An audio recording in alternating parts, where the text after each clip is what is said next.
Hi friends, ഞാനിന്ന് നിങ്ങളുടെ മുന്നിൽ വന്നിട്ടുള്ളത് ക്യാപ്റ്റൻ അമേരിക്ക ബ്രാവ് ന്യൂ വേൾഡ് എന്ന സിനിമയുടെ വിശേഷങ്ങളായിട്ടാണ്. ഈ സിനിമ പറയുകയാണെങ്കിൽ ഈ സിനിമ ഒരു തിയേറ്റർ വാച്ചബിൾ മൂവി അല്ല, അത് ഒരു OTT ഇറങ്ങണമായിരുന്നു. സിനിമ ഒരു നാടകം പോലെ എടുത്തിട്ടുള്ളത്, ഒരു കാർട്ടൂണ് നാടകമൊക്കെ ബേസ് ചെയ്തിട്ട് എടുത്തിട്ടുള്ള ഒരു മൂവിയാണ്. പുതിയ ഡയറക്ടറാണ് അത് ചെയ്തിട്ടുള്ളത്. എന്തായാലും മാർവൽ സീരീസിൻ്റെ ഈ ഒരു ഇതിൽ ഈ സിനിമ വരരുതായിരുന്നു, സെപ്പറേറ്റ് വേറൊരു ഇതിലെടുക്കേണ്ട സിനിമയായിരുന്നു. പുതിയ ക്യാപ്റ്റൻ അമേരിക്ക ക്രിസ് ഇവാൻസിൻ്റെ 7 അയലത്തെത്തൂല.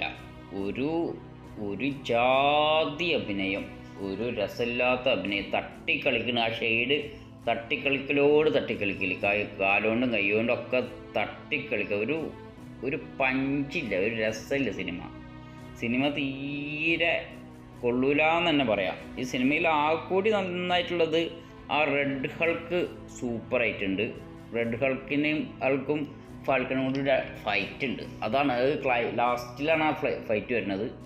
അത് വളരെ നന്നായിട്ട്, അത് മാത്രമേ ഈ സിനിമയിലൊരു കിടുവായിട്ടുള്ളൂ. പിന്നെ ഈ സിനിമയിൽ ഹാരിസൺ ഫോർഡ് തീരെ വയസ്സായിട്ട് വയ്യാതായിക്കണ്. ഹാരിസൺ ഫോർഡിനെ കൊണ്ടൊന്നും ഇനി ഒന്നും പറ്റൂല. അതൊക്കെ വീട്ടിലിരിക്കണമായിരിക്കും നല്ലത്. സിനിമേൻ്റെ കഥ കാണുമ്പോൾ ട്രംപിൻ്റെ പുതിയ ഭരണ പരിഷ്കാരങ്ങളൊക്കെ പോലെയാണ് നമുക്ക് തോന്നുന്നത്. സിനിമ കാണുമ്പോൾ ട്രംപായിട്ടാണ് നമുക്ക് ഹാരിസൺ ഫോർഡിനെ കാണുമ്പോൾ തോന്നുക. പിന്നെ അതുപോലെ 7ാം അറിവിലെ പോലെ മൈൻഡ് കൺട്രോളിംഗ് ഒക്കെ സിനിമയുണ്ട്. അങ്ങനെ കുറേ ആപ്പോ കളികളൊക്കെ ഉണ്ട് സിനിമയിൽ.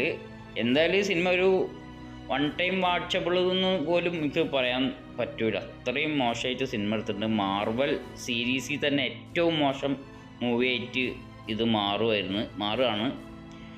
പിന്നെ സിനിമ തിയേറ്ററിൽ ആരും പോയി കാണണ്ട എന്നാണ് എനിക്ക് പറയാനുള്ളത്.